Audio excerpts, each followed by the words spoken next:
যে জার্সি গায়ে জড়িয়ে তৈরি হয়েছে একের পর এক কিংবদন্তি। টানা ১৩ বছর যে জার্সি পরে একের পর এক ইতিহাস গড়ে নিজেকে সর্বকালের সেরার কাতারে নিয়ে গেছেন লিওনেল মেসি, সেই আইকনিক জার্সির ভার এবার উঠতে যাচ্ছে নতুন মেসির গায়ে। গেল বছর স্পেনের হয়ে ইউরো জয়ের পর চলতি মৌসুমে বার্সেলোনার হয়ে ঘরোয়া ট্রেবল জিতেছেন লামিনে ইয়ামাল। অসামান্য সব অর্জনে এই বিস্ময় বালক বিশ্বসেরার কাতারে উঠে এসেছেন মাত্র ১৭ বছর বয়সেই। আর তাই তো পেয়েছেন নতুন মেসি তকমাও, যে কারণে মেসির উত্তরসূরি হিসেবে এবার তার গায়েই উঠতে যাচ্ছে বার্সেলোনার বিখ্যাত ১০ নম্বর জার্সি।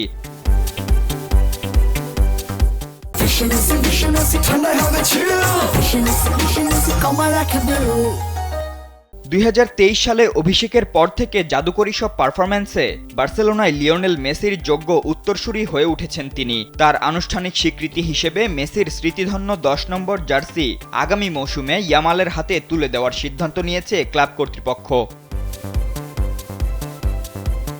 ২০০৮ থেকে ২০২১ সাল পর্যন্ত বার্সার ১০ নম্বর জার্সি ছিল মেসির গায়ে।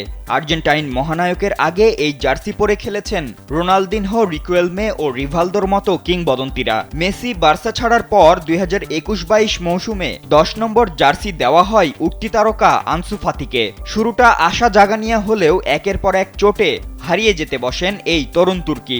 মাঝে ব্রাইটনের ধারে খেলে আবার বার্সায় ফিরলেও একাদশে নিয়মিত হতে পারেননি তিনি। আর তাই তো আগামী মৌসুম থেকে ১০ নম্বর জার্সিটা পরবেন ইয়ামাল। মেসি যেমন ১৯ নম্বর জার্সি থেকে ১০ নম্বরটা পেয়েছিলেন, ঠিক তেমনটাই হতে যাচ্ছে ইয়ামালের সঙ্গেও, কারণ তিনিও এখন বার্সায় খেলেন ১৯ নম্বর জার্সি পরেই।